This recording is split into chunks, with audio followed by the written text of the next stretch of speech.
यद स्वप्न जागर सुषुप्तिमवैति नित्यं तद ब्रह्म निष्किलमहं न च भूत शंक। परम आराध्य हमारे गुरुदेव भगवान श्री निम्बार्काचार्य जी, आज पवन पावन दिवस है। भारत का सर्वोपरि श्रद्धेय अगर कोई त्यौहार है तो संक्रांति। क्रांति शब्द दो चीज़ों को मिलने का, संयोग का वचन है, लेकिन सब माने बराबर की क्रांति। बृहस्पति का और सूर्य का जो सम्मिश्रण है या मिलना है अंश, डिग्री और कला के अनुसार, तो आज के दिन ऐसा मान्यता है हमारे सनातन में कि जो संगम है जहाँ पर हम स्नान करते हैं, तो अमृत के बिंदु वहाँ पर देवदानव के युद्ध के समय में कुछ बिंदु वहाँ पर गिरे हैं, और उन बिंदुओं का आज संक्रांति होने पर अगर उसमें कोई स्नान करता है तो एक विशेष पुण्य का एक अवधारणा हमारे बीच में है सनातन की परंपरा के अनुसार। लेकिन यहाँ संक्रांति क्या है? यहाँ भी संक्रांति है।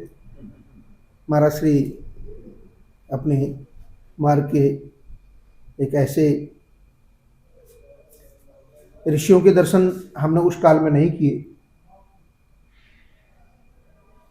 शहीदों के दर्शन हमने उस काल में नहीं किए, लेकिन आज भी इस धरा पर ऐसे ऐसे संत, ऋषि, मुनि विद्यमान हैं जो अपनी दिनचर्या, अपना नियम, संयम, योग, अष्टांग योग, इन सभी सूत्रों के अनुसार या दर्शन का जो हमारे द्वैताद्वैत का जो मत है उसको प्रशस्त करते हुए, उसको अक्षरशः पालन करते हुए।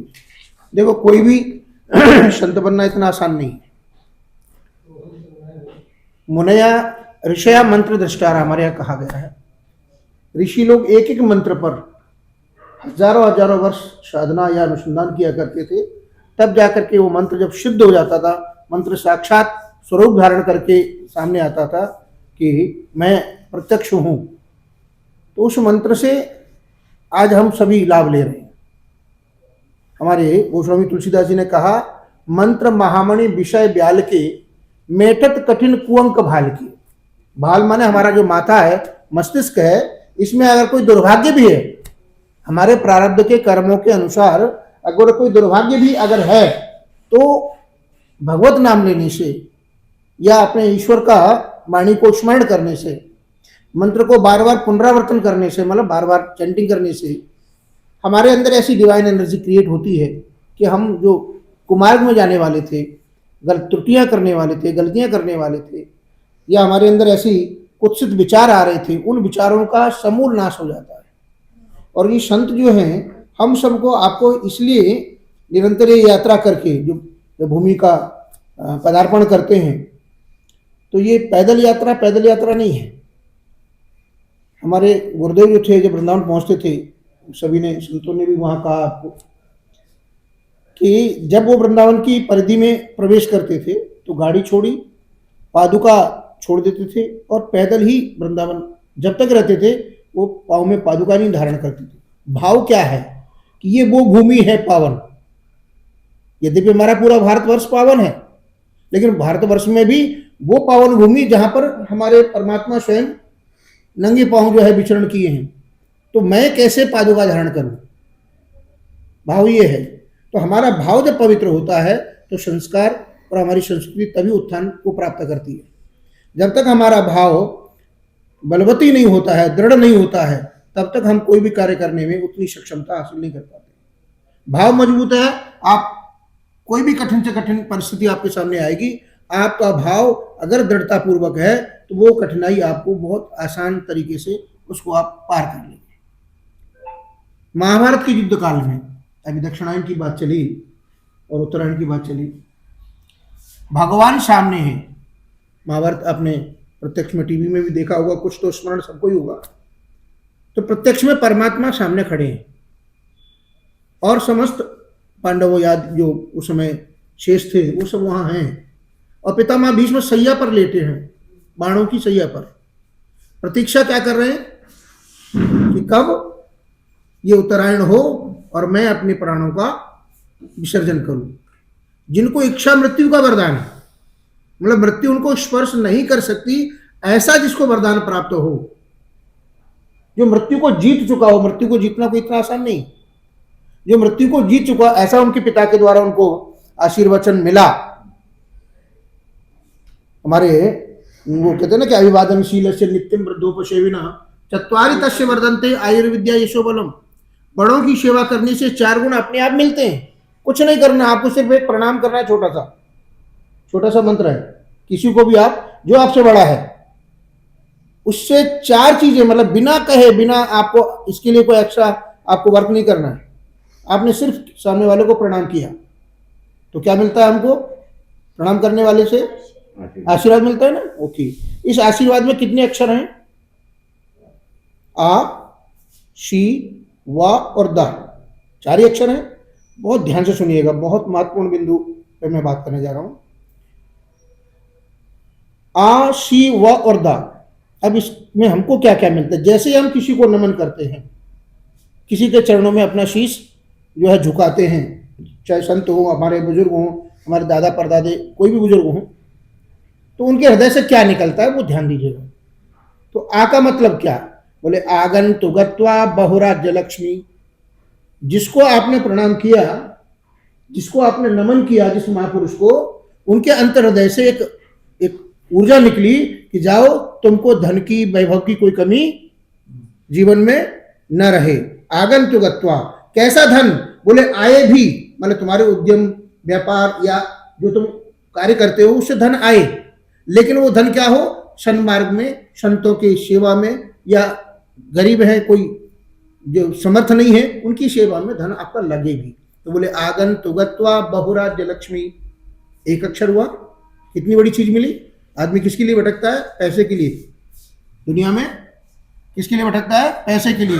द्रव्य बिन माता ने जो नाता तजी पुत्र बेचे, द्रव्य बिन नातेदार नाता ना लगावे है, और द्रव्य बिन मित्र सब प्रीत की रीत तजे, और द्रव्य बिन देश विदेश न। पैसे के लिए विदेश जाते हैं ना लोग, तो ये धन है। तो एकमात्र केवल प्रणाम करने से आपको अपार वैभव उस बुजुर्ग के द्वारा आपको प्राप्त हुई। अब है दूसरा शी। तो हमारे कार्य जो होते हैं उनको साधने के लिए हम क्या करते हैं? कोई गणेश जी की पूजा करता है, हमारे कार्य सिद्ध हो जाए, कोई शिव जी की पूजा करता है। तो बोले शिव प्रसादात बहुकार्य सिद्धि। जीवन में आप कोई भी कार्य करें, भगवान शिव की कृपा ऐसी बनी रहे आपके ऊपर कि आपका हर कार्य सिद्ध हो जाए। अब लक्ष्मी मिल गई और जीवन के सारे कार्य भी आपकी शिव की कृपा से, मतलब भगवान की कृपा से वो सिद्ध होने लगे, तो आपको सफलता अपने आप मिलने लगी। तीसरा अक्षर क्या है? वाह। तो बोले वातु शृणु शत्रु विनाश हंतु। जब किसी को लक्ष्मी मिलती है, ऐश्वर्य मिलता है, धनवान व्यक्ति बनता है और उसको उद्योग व्यापार फैक्ट्रियां चलने लग जाती हैं, तो 2-4 शत्रु अनायास पैदा हो जाते हैं। होता है ऐसा कि नहीं? आप सफल हो तो 4 पड़ोसी ही मतलब आपसे जलने लगते हैं, सच्चाई है ना। तो बोले वो जो शत्रु हैं उनसे लड़कर के कुछ फायदा नहीं है, तो फिर क्या करना है? तो बोले बातु शृणु शत्रु विनाश हंतु। आपकी वाणी में, आपकी भाषा में इतना शीतलता हो, जैसे आपने कहा हटो हटो, तो इतनी शीतलता हो कि शत्रु भी आपकी वाणी को सुन करके आपके प्रति शत्रु भाव छोड़ करके वो मित्र भाव में बदल जाए। रावण के सामने राम जी खड़े हुए हैं, रावण के सामने युद्ध क्षेत्र में रावण खड़े हुए हैं, लेकिन दोनों में अंतर क्या है? रावण अपनी बड़ाई कर रहा था, बहुत बड़ी बड़ी, मैं ये हूं, मैंने देवता जीते, वो जीता, ये जीता, दुनिया जीत ली। राम जी चुपचाप मुस्कुराते हुए, एक मर्यादा का, मानवीय मर्यादा का पालन करते हुए चुपचाप खड़े थे। और जब थोड़े से बोले, क्या बोले? जन जल्पना कर सुयस नासै, सुनिय नीति करी क्षमा। हे दशानन, आप विद्वान हैं, मानता हूं, आप बलवान हैं, मैं मानता हूं, आप धनवान हैं, मैं मानता हूं, ऐश्वर्यवान हैं, मैं मानता हूं, लेकिन कभी भी अपने मुख से अपने गुणों की बड़ाई नहीं करनी चाहिए, इससे अपयश मिलता है। बोले मैं नहीं कह रहा हूं, देखो कितनी मतलब उनके भाव सुनिएगा। राम जी ने अपने आप को नहीं कहा कि मैं ऐसा कह रहा हूं ना, सुनिए नीति करिए क्षमा। मैंने नीति शास्त्र में ऐसा सुना है, मैंने सुनिए नीति, सुनी शब्द लिखा हुआ है, सुनिए नीति करी क्षमा, मैंने नीति में ऐसा सुना। मैं नहीं कह रहा हूं कि आप ये मत कहिए कि तुम अपने मन से कह रहे हो, बोले नहीं मैंने नीति में ऐसा सुना, या अपने बुजुर्गों से संतों से ऐसा सुना, तो बोले सुनिए नीति करी क्षमा। तो अपनी वाणी में हमेशा आप मिठास रखेंगे, वो उस बुजुर्ग के आशीर्वाद में आपको मिला। अब आपको लक्ष्मी मिल गई, हाथ उठा के बोलो, गिनो क्या क्या मिला। उसके बाद दूसरा क्या मिला, आशीर्वाद मिला, ठीक है। उसके बाद वाणी आपकी शीतल हुई। अब आदमी मानव जो है वो निरंकुश ना हो जाए, माने घमंड नहीं आ जाए, उसको इगोस्टिक ना हो जाए। कई लोग होते हैं थोड़ा पैसा आ जाए तो उनसे सीधे बात करो तो वो सीधे मुंह बात नहीं करते, तो बोले नहीं ऐसा नहीं होना चाहिए। बोले ददम मुकुंदम चरणारविंदम, हमेशा अपने मन में ये भाव रखना है कि जो कुछ मुझे दिया परमात्मा ने दिया। किसने दिया, ईश्वर ने दिया। जो कुछ मुझे दिया परमात्मा ने दिया, उस ईश्वर का धन्यवाद कि आपने मुझे जिस लायक बनाया उस लायक बना करके आपने समाज में मुझे प्रतिष्ठा जो है हासिल कराई। मैं हमेशा आपके लिए कृतज्ञ रहूंगा, आपके लिए हमेशा जो है आपका आभार प्रकट करूंगा। तो जीवन में हमेशा याद रखना, बड़ों को सम्मान देना है और उनका आभार प्रकट करना है। जो इंसान सभी का आभार प्रकट करो, कभी आपस में कुछ हो जाए तो उससे मतलब क्षमा मांग करके आप उसका आभार प्रकट कर दीजिए। जीवन में जो किसी को माफ करता है ना, उससे बड़ा संसार में कुछ नहीं है, ये निश्चित है। तो जीवन में एक सूत्र याद रखिए, बड़ों को प्रणाम करना है और छोटों को माफ कर देना है, तो आपका ईर्ष्या द्वेष सब अपने आप निर्मूल हो जाएगा, समाप्त हो जाएगा। बोल वृंदावन बिहारी लाल की जय। महत्वपूर्ण तत्व को वो भी प्रणाम की यात्रा से जोड़ दिया। जो आते ही प्रणाम या वंदना सभी करते हैं, पर वंदन करने से क्या लाभ है, उसको एक अलग और एक विलक्षण अभिव्यक्ति आपने सुनी, और किस तरह से संस्कृत के और शास्त्र के सूत्रों के साथ, किस तरह से रीति और नीति के साथ, उन सरलता के साथ जो बच्चे भी समझ सके, है ना, कि नहीं समझ सकते, नहीं समझ सकते तो थोड़ा थोड़ा समझ सकते हैं, और थोड़ा थोड़ा नहीं, जीना पूरा पूरा है। तो क्या करना है, बड़ों को प्रणाम और छोटों के प्रति क्षमा का प्रयोग, ये दो सूत्र है हम जीवन में लाने का विशेष प्रयास